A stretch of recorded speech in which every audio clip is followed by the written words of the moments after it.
So ayun, akala ko naka-video ako, hindi pala. So hindi ko alam, babalik ako doon kasi pinagbabawalan nila ako mag-video. Kasi may mga ginagawa silang kababalaghan eh. Oo, pag nakahawak ka ng cellphone, nagbibideo ka ba? O bakit ka nagbibideo? Kanina dumaan ako. Yan. Bawal ba mag-video? Eh kung may wala silang ginagawang masama. Huwag silang matakot. Kasi hindi na ako pwede pumunta doon. Matatapang sila. May mga nandyan. Tatapang sila. Hindi naman ako takot kaso hayaan ko na. Hayaan ko na sila. Okay.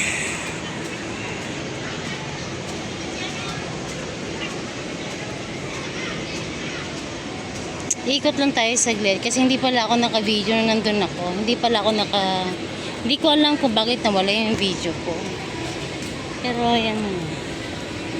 Hindi ko yata napindot. Ikot lang tayo dito. Kadiyop nila nandito sila.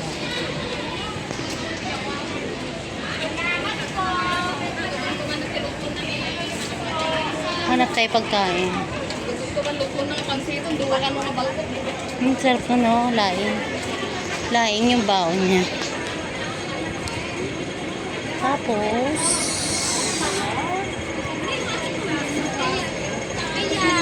dito tayo. Iikot tayo saglit bago ako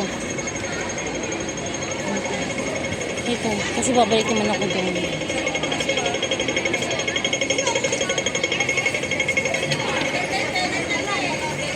Mga dito. Ewan ko kung ano ginagawa niya.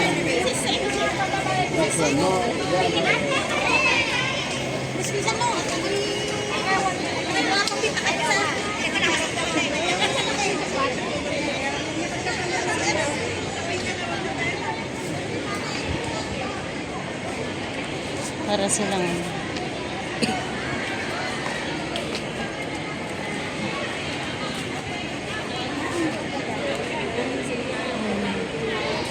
store siguro sila dito. Kain.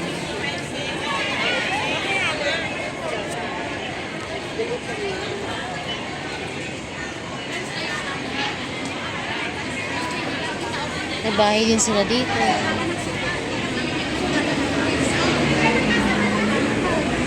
Kanya-kanyang buhay.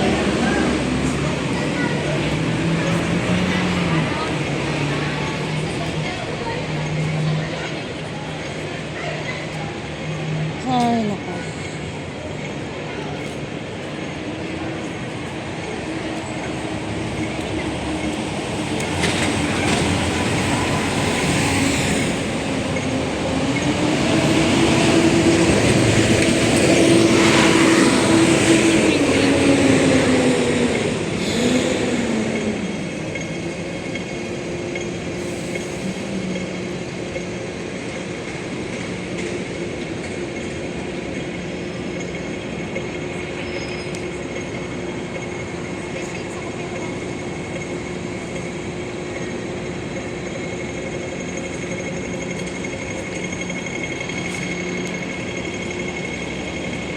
Pinagalitan ako kanina.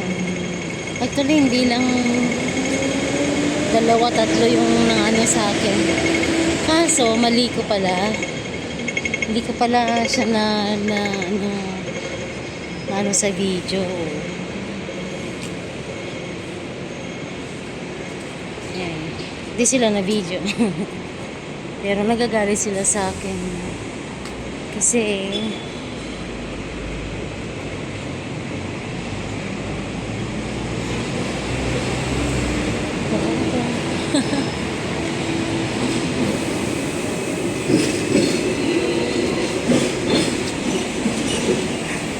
hindi ko mapaliwanag. Hirap naman mag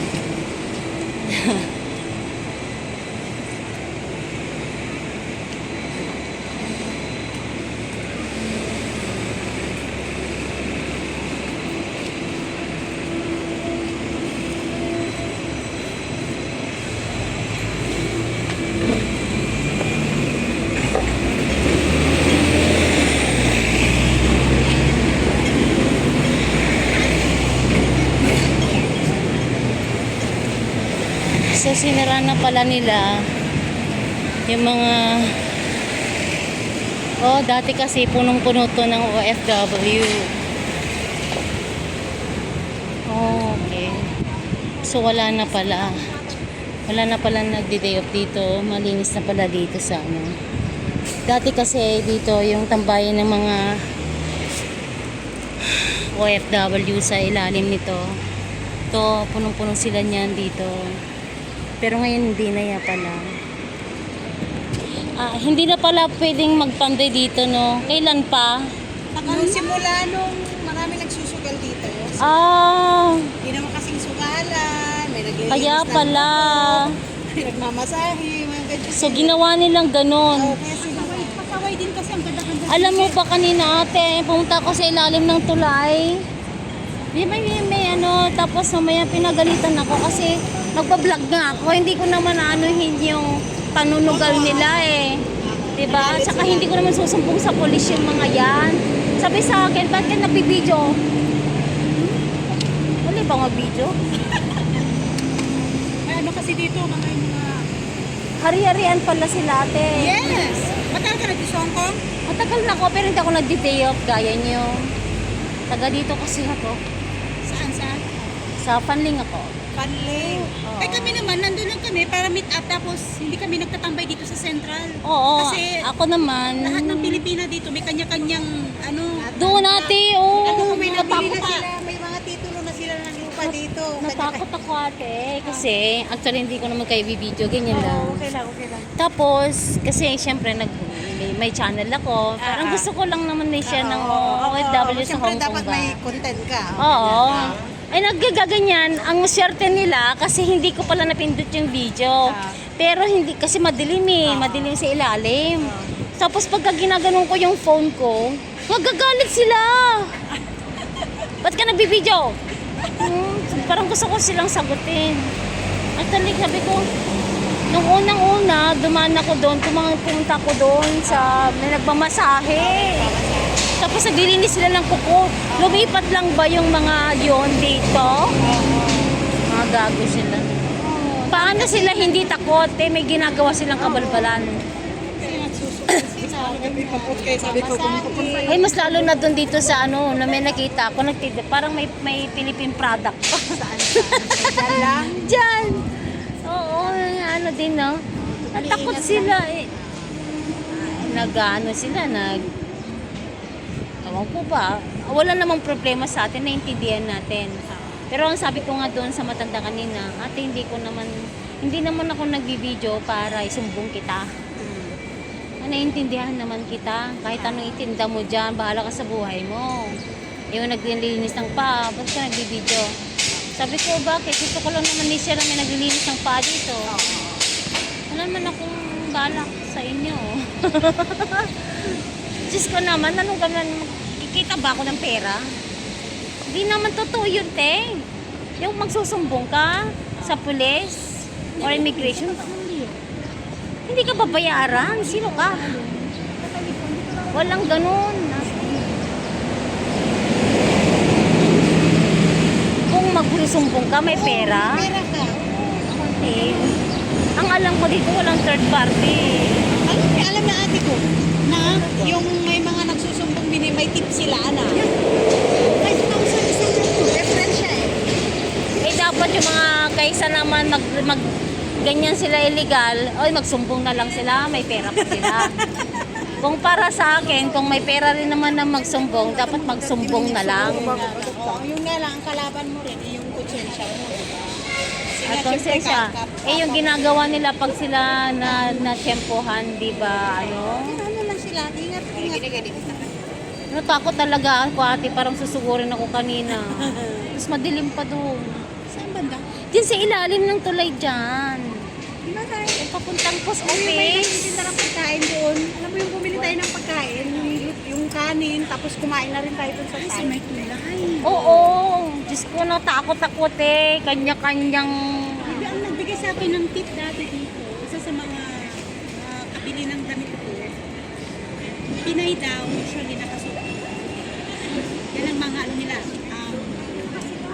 asset. Ang pulis dito. Diyos ko naman. magiging asset ako eh. May 3 akong anak. Hindi ko papaano, mayroon lang akong YouTube channel.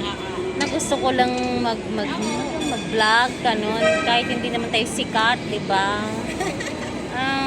Tapos wala akong ganun. Wala. Nag-online seller din ako dati. Online seller, ganyan. Mahirap talaga yan. Alam mo na, mahirap yung magtinda ka ng mga bagay na pag-meet up sa'yo, hindi kami meet up. Sayang yung pera, puhunan. Ay nako. By the way, hindi kasi ako pumupunta dun sa lugar na yun, kaya takot ako. Pero nagmamasahe sila, tapos tinanong ko magkano. Takot din sila magsabi ng presyo. Sabi niya, depende. Depende din, sabi nila. Depende din. Sabi ko, bakit? Pagpapamasahe ka, sige.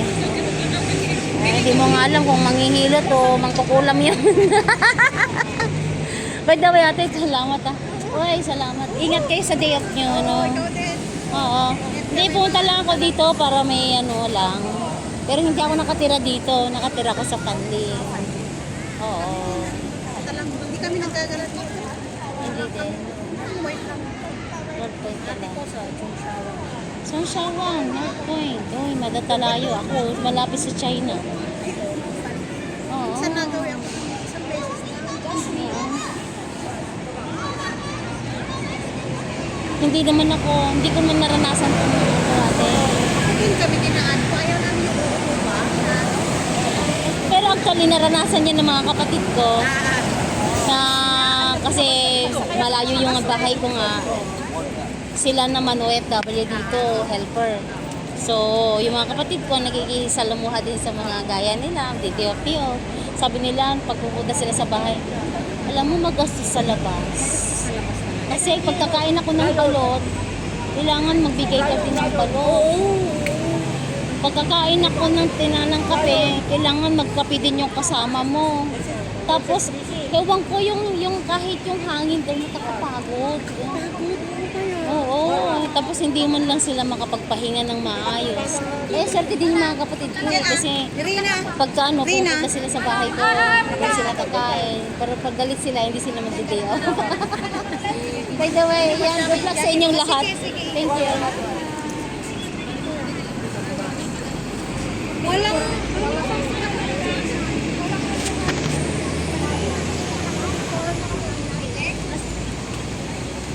Yan. Ay.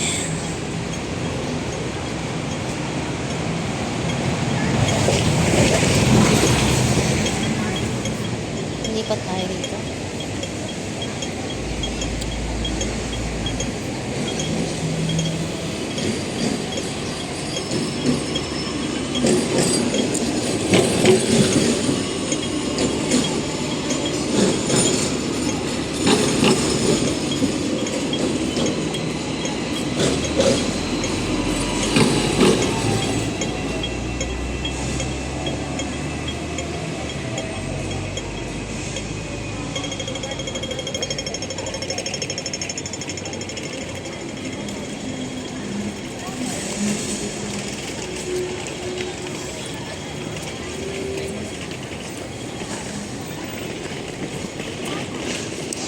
Doon pala yung sakay ng tram.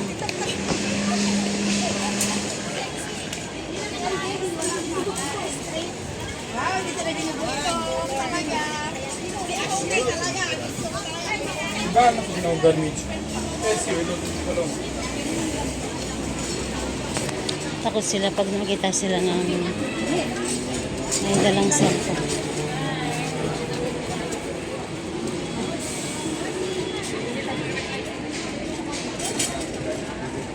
Sana.